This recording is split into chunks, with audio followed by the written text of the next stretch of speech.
भगवान राम कहते हैं, ऐ रावण, तू हिंदुस्तान की एक नारी के तन को चुरा के ले जा सकता है, लेकिन मन को जीत के दिखाए तो हम जाने। रावण मर गया। ये कहते कहते, please look at the me, please I request you Indian lady, please I request you look at the me, मेरी ओर एक बार देख ले, हैं, ओनली एक बार। मर गया, मजाल है, क्योंकि तय ये हुआ था कि कहीं रहे हम, कहीं रहे तुम, मगर मोहब्बत रहेगी कायम। जो ये गुनाह है, जो ये गुनाह है, तो उम्र भर ये गुनाह करेंगे, ये तय हुआ था। अब हाथ बांध के मत बैठिए, बात अच्छी लग रही है तो थोड़ा सा खोलिए साहब। यहाँ फूल माला लाए हो, उससे बढ़िया आप ताली बजा दीजिए। बात अच्छी न लगे तो कोई बात नहीं, हम आपकी तालियों से अंदाजा लगा लेते हैं कि कहीं हमारी बात बुरी तो नहीं लग रही, तो हमको लगता है कि हमको कोई वहम न हो जाए, हैं? जब राम जी कहते हैं ना, ऐ रावण, अपनी पूरी ताकत लगा देना, एक आ रही है मेरे हिंदुस्तान से नारी, है, ताकत लगा ले। और एक वहां से आई लंका से।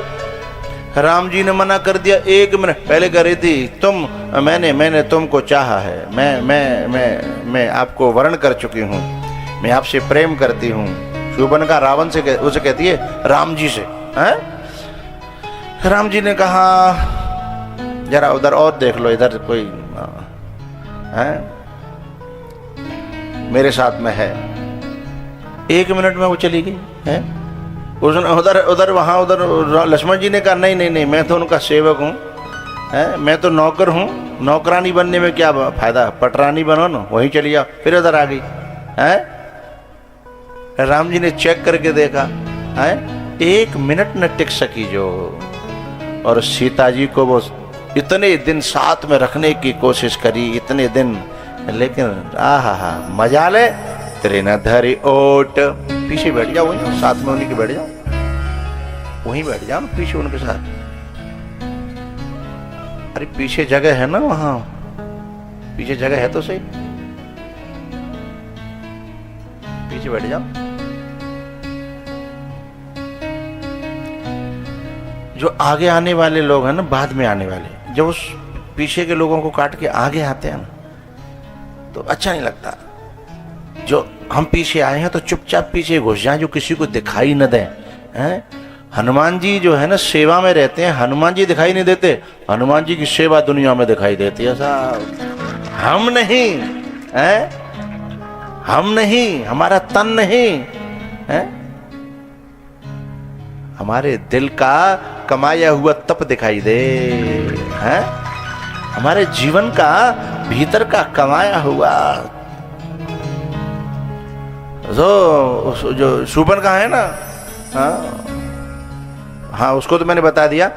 तो रावण जो कोशिश कर करके मर गया, और सीता जी क्या कहती है, ए रावण, तेरी तू और तेरी सोने की लंका और तेरी ये पटरानियां और तेरा ये वैभव और तेरे ये चेला चपाटे हैं, इन सबको एक जगह कर ले और मेरा बनवासी राम एक जगह रख दे, हैं? तो मेरे बनवासी राम के सामने तेरे इस सारे वैभव पर और तेरे पर मैं थूकती हूं, मैं थू है तेरी इस पर। तुझे जब इतना सब कुछ तृप्ति नहीं दे पाया तो तू कितना अतृप्त है, हैं? और एक मेरा राम है, जो था वो भी जब हट गया तो मन में 1 सेकंड नहीं आई, माथे पर नेक सिकुड़न नहीं आई। राजीव लोचन राम चले, तज बाप को राज पटाऊं की नाई। राजीव लोचन, शब्दों में इतनी महापुरुषों ने गहराइयां भरी हैं प्यारे हो, मैं क्या बताऊं आपको। जिन्हें जो नजरें खोज पाती हैं वही खोज पाती हैं। हम तो समझते हैं राजीव माने कमल होता है, और कमल जैसे नयन हैं जिनके, वो भगवान राम हैं और वो चले गए। अरे ना, ऐसा अपराध न करिएगा। महापुरुषों को केवल पुरुष समझने का, महापुरुषों को केवल पुरुष समझने का अपराध न करिएगा। इस शब्द में बड़ी गहराई है। राजीव लोचन नहीं, और लोचन कह देते।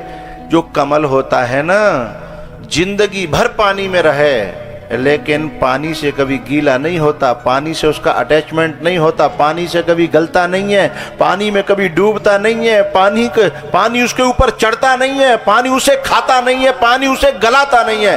राम के नैन वो हैं जो राज में, पाट में, वैभव में, दुनिया में रहते हैं, लेकिन कितने लालच से रहित हैं, कितने निर्लिप्त हैं, कितने वैरागी हैं कि मिल रहा था तो भी दिक्कत नहीं, और नहीं मिल रहा है तो भी दिक्कत नहीं, उतना ही आनंद है। इसलिए राजीव लोचन कहा।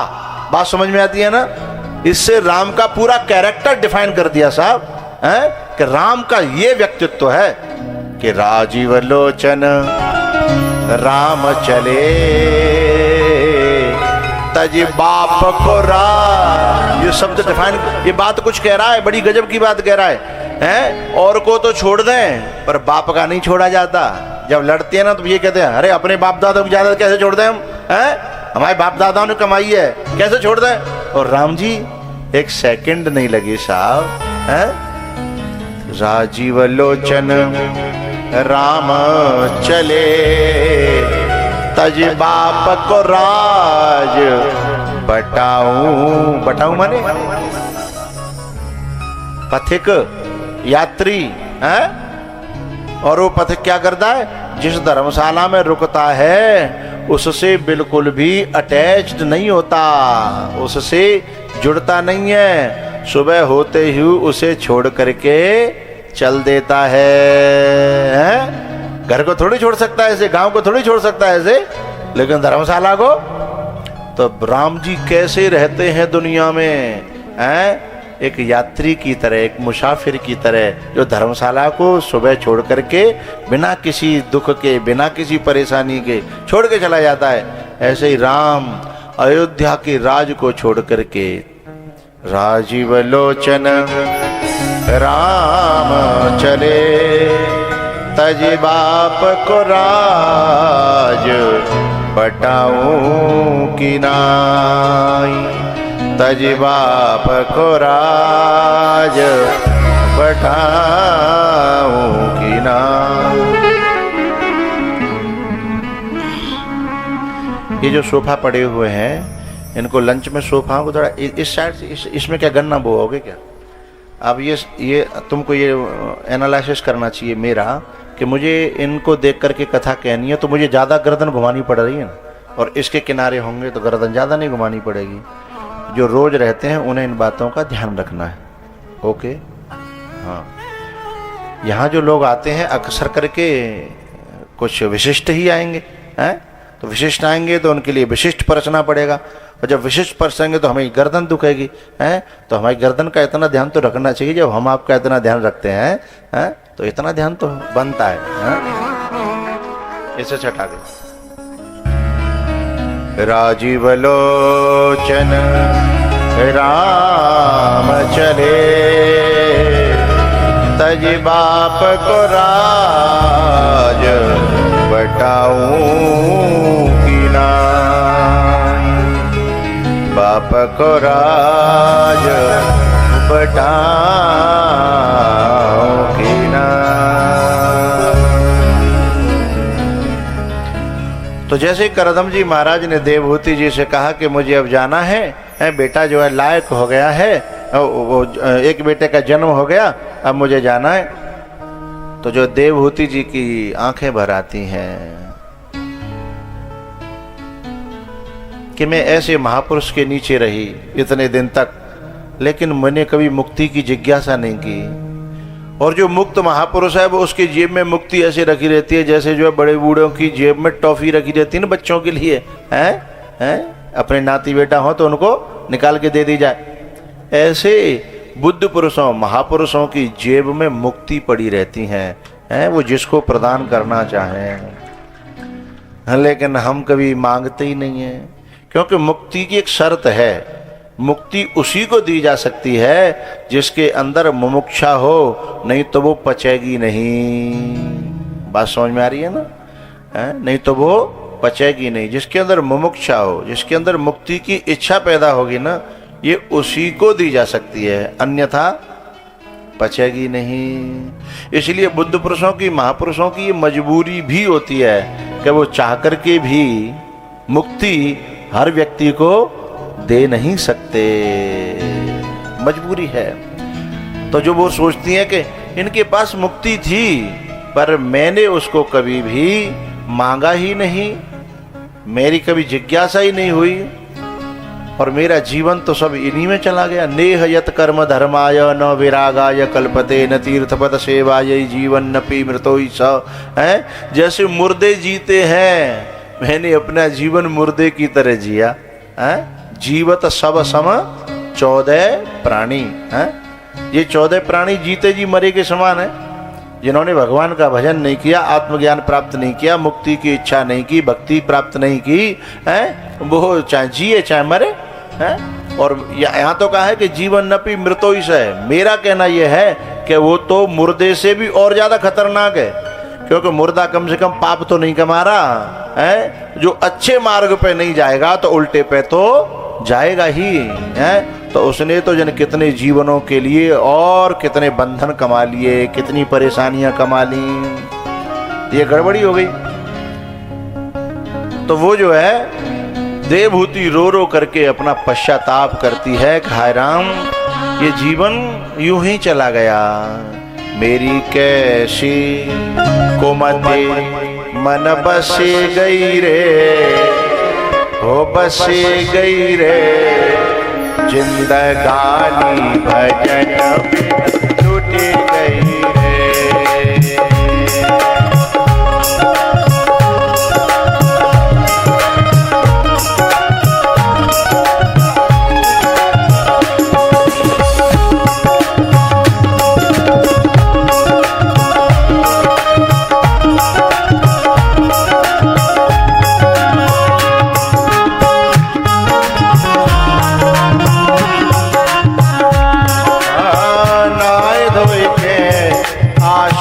पे बैठी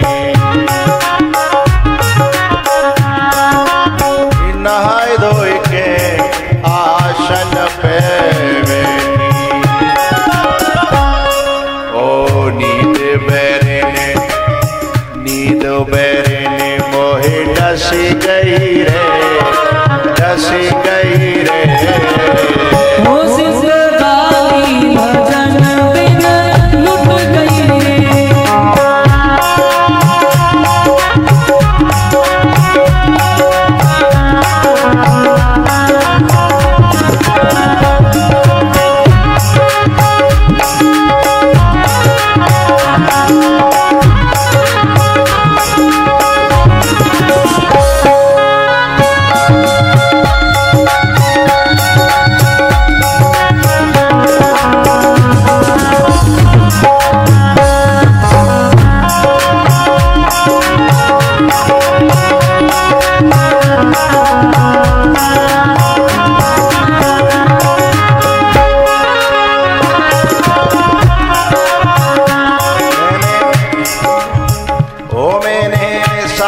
ससुर की सेवा न की थी,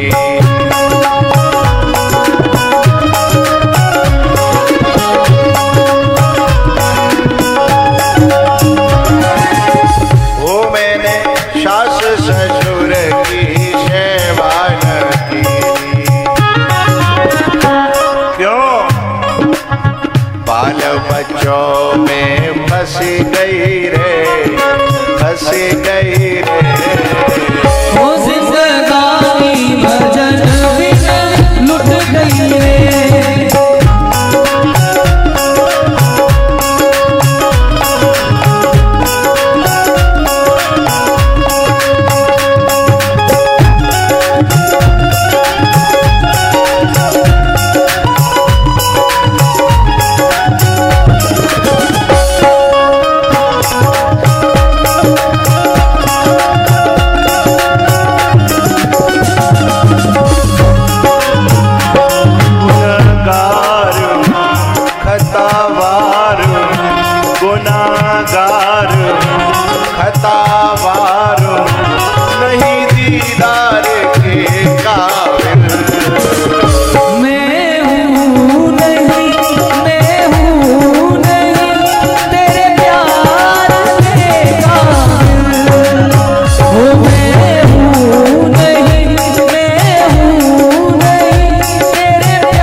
घर के धंधों में फंसी गई रे, फंसी गई रे। हो जिंदगानी भजन बिन लुट गई रे।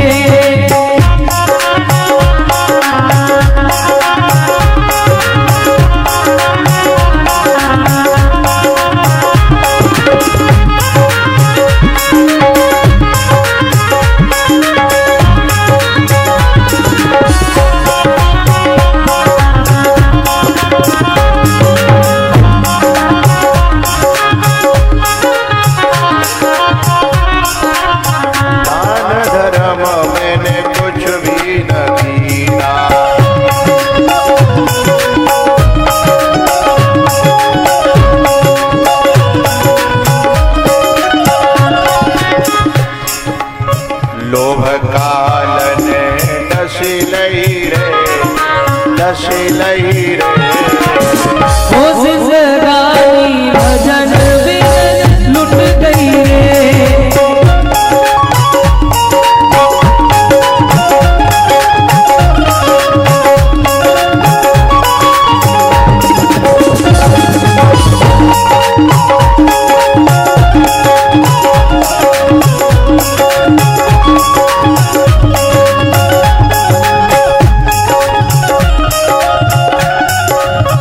तीरथ व्रत मैंने कुछ भी न कीना,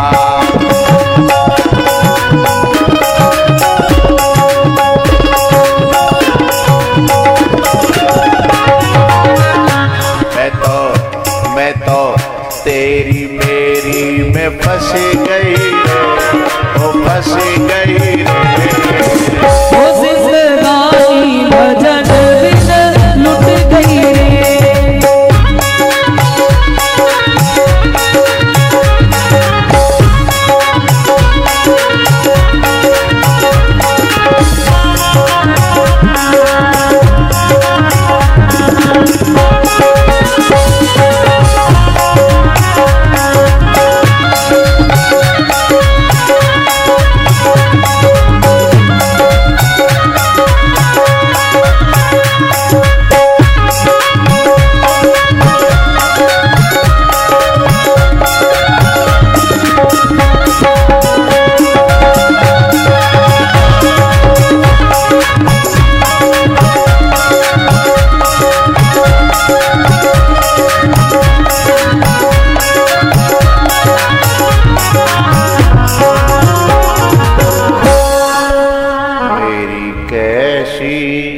कुमति मन बसी गई रे, ओ बसी गई रे।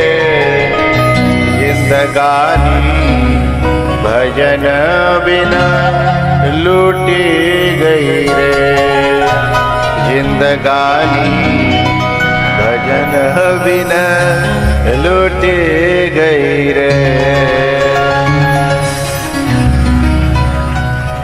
नेहयत कर्म धर्माय, न तो मैं धर्म कर्म कर पाई, न से सेवा कर पाई है, न मैं अपनी मुक्ति का साधन कर पाई, मैं तो जय में लिपटी रह गई है। क्योंकि माँ की गुड़ में गढ़ी रही और पंख रही फड़का, और छाती पीट सिर धुने, लालच बुरी बला।